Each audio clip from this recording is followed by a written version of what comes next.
ladder. Talk to me about the Candace Parker versus Shaq thing lately. That's like keeps popping up on my news You feed. tell me about it. What do you think about it? I think, don't say I this to love when Shaq. Chris laughs at my shit. It's the best. I love that beef between them. I love when Shaq said, "Oh, you won that," and she said, "Oh, okay, here we go." I You should watched. know it. I was watching the one where Shaq was like, he's like, just don't switch, just stay on your man, and it was like, what? Do you not know how like switch defenses work? And Candace just like totally owned him, and it was like, yes, this is how the NBA works, dude. I don't know if what you've been watching, but I don't know. Like Shaq is just so, he's just so like he doesn't want to be wrong. You know, he's a professional athlete, so like, how does he feel about that? He's not just a professional athlete. He is Shaquille O'Neal. Yeah. And I think like if you really put every star in the NBA in a room, like Shaq may be the biggest star of all of them. Like if you're going to be really honest. So what I like is that I've talked to you guys about this before. Candace has so many reps.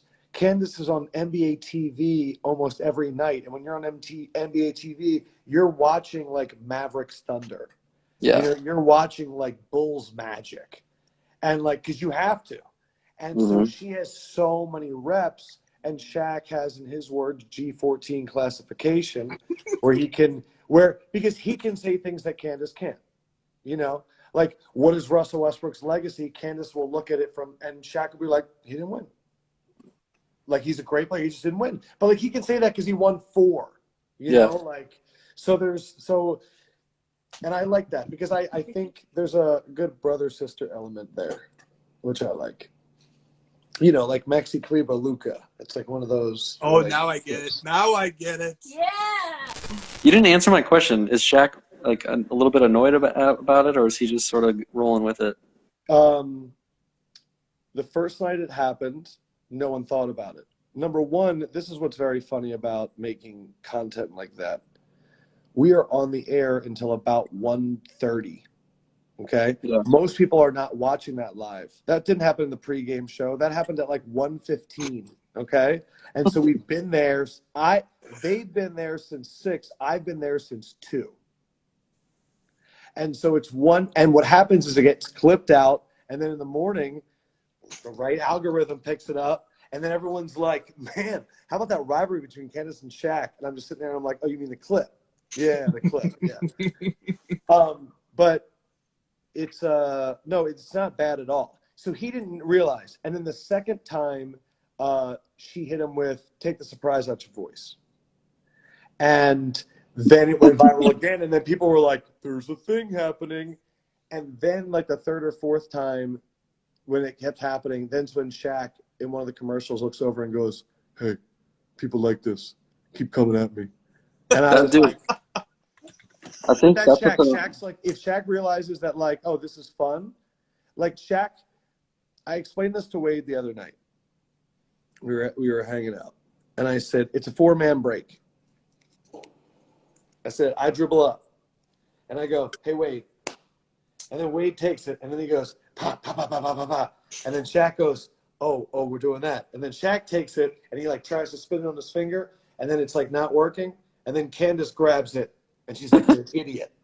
I think that's the most underrated part about that show is that they are more interested in like the entertainment of it than like what they maybe like how they appear, how they come across. Like they know that it's a show, and like Barkley's the king of this. He's not necessarily worried about pronouncing the guy's name correctly or getting the right like schemes in place, like a Zach Lowe or something. He knows it's a show and it's entertaining, and those guys have fun with it.